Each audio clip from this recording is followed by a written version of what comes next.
My first one-on-one contact with Professor Ndiare was after a tutorial class.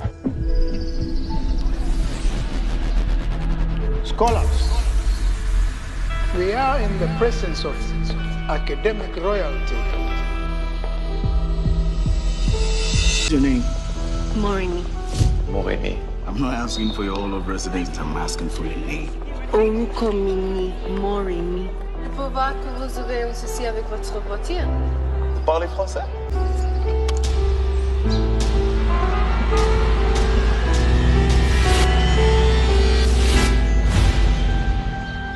Let's proceed.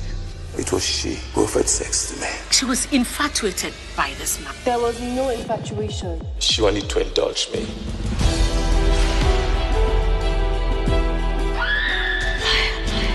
Measuring age, Chumbo, you like it. Bonjour, professeur.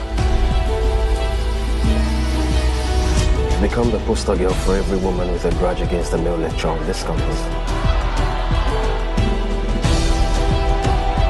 They all think they can swim until somebody drowns.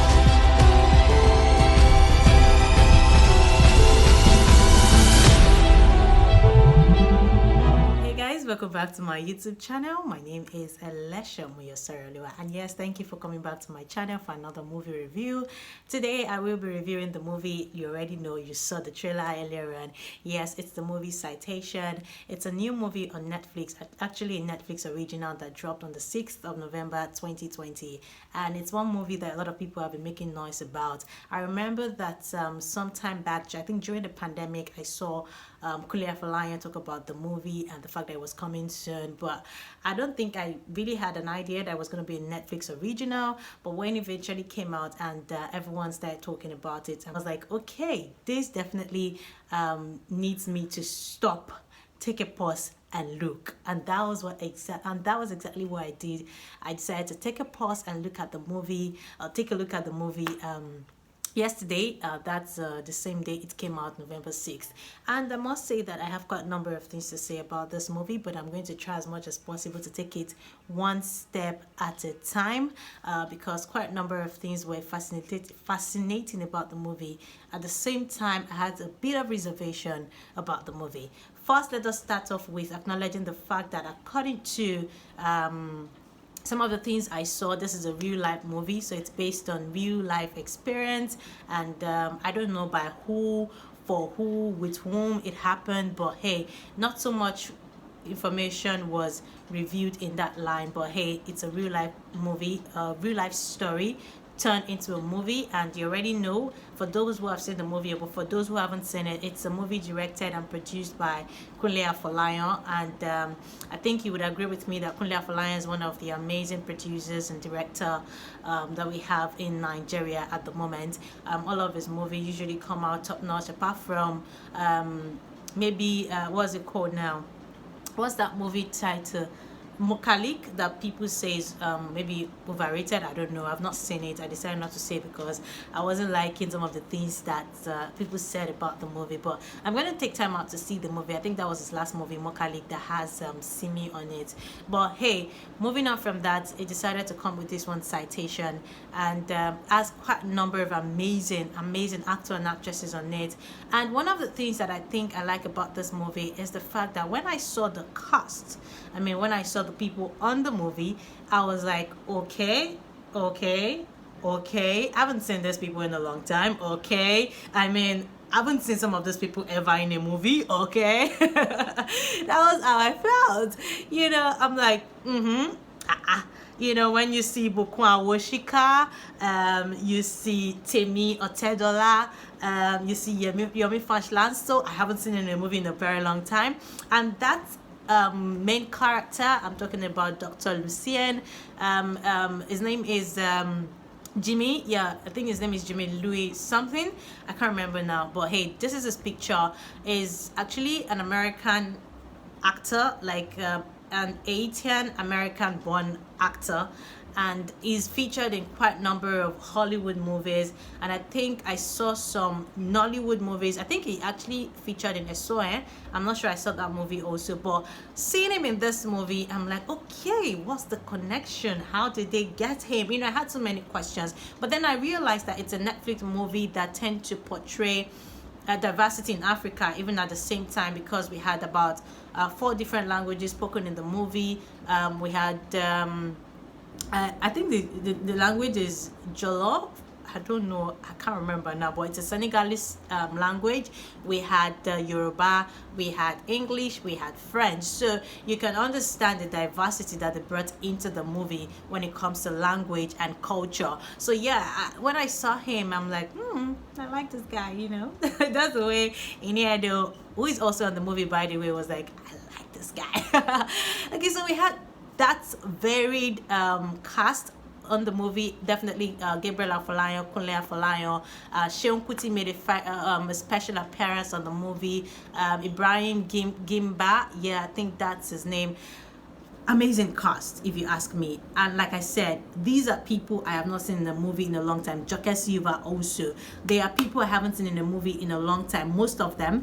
And then some making their movie debut, like Mama Ibikun Awosika and Temi Otedola. I don't think they've ever been in the movie before, but being in this movie kind of just make me feel like, okay, are you guys sure you've not been acting before? Because this is like top notch, you know what I mean?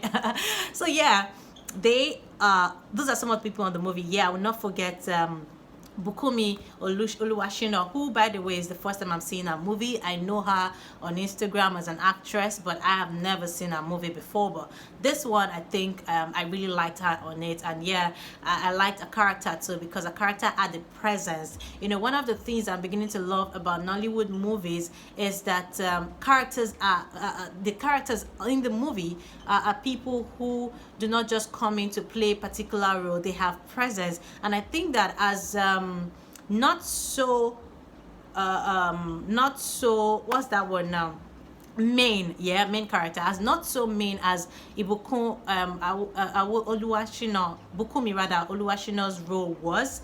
She had a presence that couldn't be ignored. I mean, from her outfit, which was basically obvious, being a student representative on the panel, it was just really, really good for me. I liked it, and everyone's presence was really felt in the movie. Even to Seun Kuti, that only made a special appearance, I felt his presence, and that's one of the things that made the movie, you know, that made it make sense, you know, if you ask me. The fact that every character's presence was felt, apart from one, which I will tell you later. Okay, so that's basically first on the character. I think the cinematography was actually very awesome too. The color grading, I liked it. I don't know who did that, but I like the color grading of that movie. I love it. And yes, Kunle Afolayan, of course, you can tell that the directing was cool. But let's get to the story. Yeah, we definitely have to talk about the story. For this particular story, I think you might want to call it mainstream. It's something that a lot of people know about.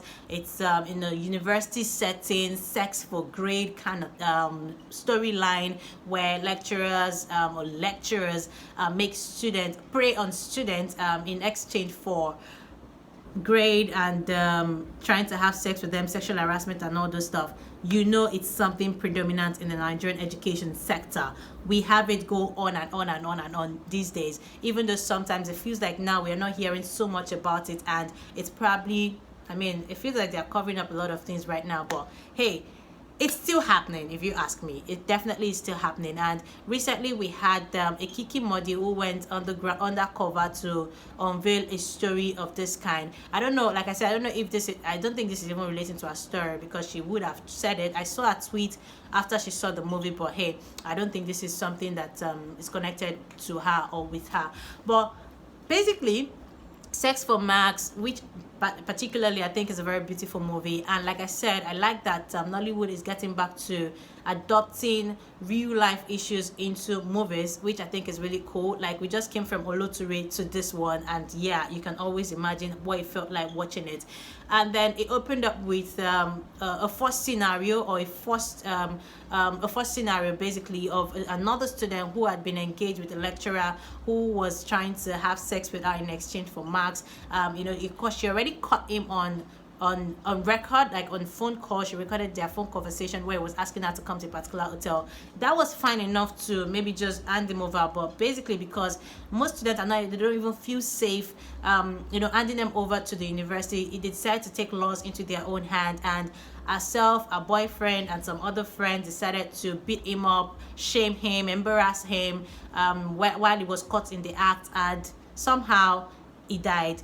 He ran into a vehicle, he died, and the students were rusticated. So yeah, that was the first opening to the story, telling us where we are going with that particular story. So years down the line, we now had to start the real story, which has Temi Otedola at the center of it, being a postgraduate student, a young one at that, because I mean they said she's 21 or clocked 21 when she was doing her postgraduate. So it means she had completed her first degree, and she was about the youngest postgraduate student in her class, alongside Iniedo, who is a friend who obviously was older than she is. We also had Kwame. Is it Kwame or Kwasi? I can't remember now. But hey, they had a Ghanaian friend also who came into Nigeria for postgraduate studies. So you can already imagine the diversity, like cultural diversity of the movie. And then, first day at school, they were introduced to their new lecturer, who is Lucien. That's Jimmy, who I said is an Haitian American actor. So yeah, Lucien, good, intelligent lecturer, of course. And I think I particularly was fascinated, and this is more of a spoiler to those people who might not find this interesting. It's in two ways. The movie is interesting for those who sort of love the kind of knowledge that was passed in the movie, because for a moment, if you're watching the movie, you might probably begin to feel like you're in a lecture hall, and you might probably get tired. Yeah, I said it. So, but for those who would find the conversation in the lecture hall interesting, because I felt like some of the scenes in the lecture hall were elongated, they were dragged. This movie is almost 2 hours. So if you don't like those kind of conversation, you might think it's boring.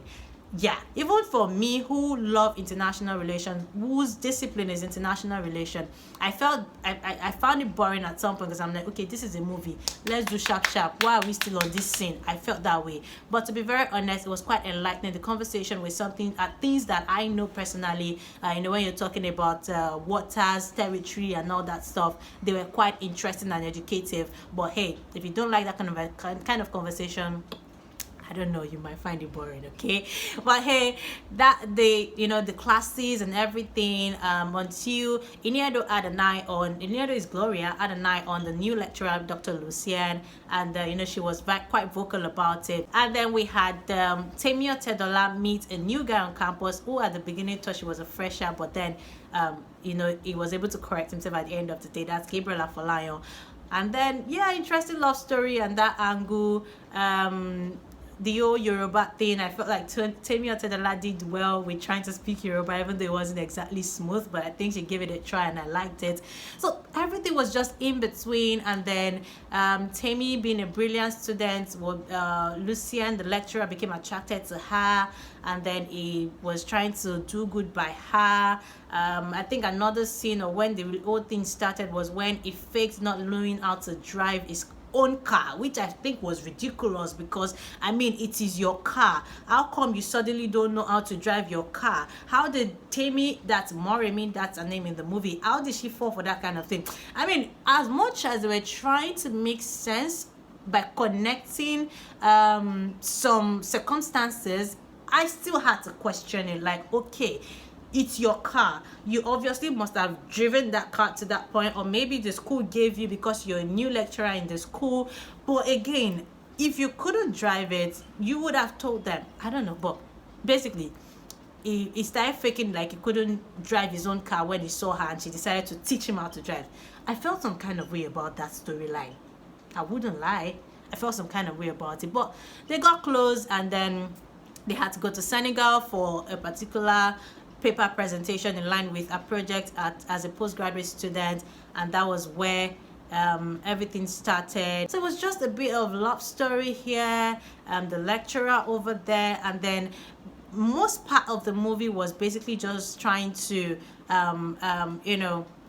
trying to establish that there was a case of sexual harassment, which Moremi, Temi Otedola, had reported to the school, and then they had an organization standing for her and all of that. But one of the things I noticed about the movie is the fact that if you did not quite pay attention from the beginning, you'll be wondering what is going on, because there were a lot of flashbacks in between present events, you know, especially from the point where Temi went from being friends with Gloria, you know, they showed them as being good friends, to when they started easing at her, throwing paper at her, calling her cheat and all of that. So I'm like, okay, what's going on here, until the story started unfolding. So I think it's a story or a movie that really needs attention from the beginning to the end, else you might really find it like, okay, what are these guys doing, what is going on here, how is this my business? You might feel that way. But the bulk of the story was in the panel committee that was trying to establish the case, or you know, decide the case of Moremi in line with Lucien, because Moremi had accused Lucien of sexually harassing her. Those on the panel were like major faces for the movie. Joke Silva being Moremi's attorney, Yomi Fashlanso being Dr. Lucien's attorney, the chairman of the board being Madam Ibikun Awosika. We had Bukumi Oluwashina, who is a student representative on the panel, Ibrahim Gimba, like that. So we had 2 or 3 more panelists alongside Madam Ibikun Awosika and Bukumi. So it was an interesting setting. But another thing, I told you that all the characters had presence apart from one, and that one would definitely be Yomi Fashlanso, because I'm wondering, you are an attorney, you have your client there who's been, you know, accused of sexual harassment, something that could have him dismissed from the university, and all you did for most part of it was just to sit down and be whispering in his ears. I didn't think that exactly had presence for that character, or maybe it's just how they decided to let it play out. But I felt some kind of way about it, because I felt it was supposed to be the most active attorney on that panel, because of what it stood to, what was in it for his clients, you know, if you understand what I mean. But most of it, like from beginning to the end, it was just whispering. I'm like, guys, speak up. I mean, for once, I mean, there were some events that happened that would have maybe involved him interjecting or something. Like, I didn't hear your Miss voice from the beginning of that movie to the end, from the beginning of a 2-hour movie to the end. Kilo day. Hey, but hey, that's just one of the things I noticed that I didn't really sit down well with me. Another thing I noticed that didn't really sit down well with me was when Temi was trying to make a case, and she remembered what happened when they went to Senegal, and she decided to just pick a bag and go to Senegal. And I'm like, okay, is that how it is? Is that how we used to do now? Are they portraying Temi as Temi Otedola, or portraying her as Moremi in a movie? Because I know that Temi Otedola in real life can afford to just wake up and zoom off. I mean, not even wake up, on the spot book a ticket to Senegal. I know Temi Otedola as a person in real life can do it, but they didn't really establish Moremi as that kind of person. And another thing I had to query was when she just said, oh, let me teach you how to drive. Like, really? You're just 20-year-old. An average 20-year-old girl in Nigeria doesn't know how to drive. So what are we talking about? Okay, well, they said she schooled outside Nigeria for her first degree. I think they said something like that. Maybe I can allow it. But at the same time, I don't know, it was happening too fast, and it didn't really exactly portray the average girl that I thought they were trying to portray in that movie, if you understand what I mean. But again, it's all good. Another part that I really find hilarious, in line with talking about the movie itself or the story of the movie, would be Seun Kuti's appearance, which I think was very beautiful. And that happened on Moremi's birthday, where boyfriend, I think they were already dating at that time, Gabriel Afolayan, decided to surprise her with a trumpeter on her birthday, which I think is very rampant these days. But hey, you guys should learn from this. Don't bring me a trumpeter to my birthday. Bring me a Seun Kuti. That might make it even more interesting. But yeah, I think that was like really cool way to introduce Seun Kuti to the movie. I don't know who thought about that, but I think it was brilliant. I'm sure it must have been born out of the idea of introducing someone who plays the trumpet for someone's birthday, the way we have it happen, not the surprise birthday kind of thing. But it had to be Seun Kuti, and I think I liked it. Yeah, I liked it. So yeah, the story was pretty much cool, apart from some of these things I liked her that I find really funny. and eventually she was able to establish her case, and the whole sexual harassment thing was established, and the fact that the lecturer, after the sexual harassment incident, decided to victimize her, tore a project, a final year project. I think that was why she even decided to speak up, because it was already making her feel like she was going to fail, and she didn't want to, so she had to take up the case. That was how the whole case started from, or where the whole case started from. And knowing that eventually they gave a project to an independent auditor who said, okay, this didn't deserve to be thrown out in the first place. So all of those things played out really nicely. It was sweet. I think I like the connection between Gabriel Afolayan and Temi Otedola. And like I said on Twitter, if there was no Mr. Easy, I probably would have asked these two to just go on and start a love story, because it was beautiful to see their connection. I really liked it.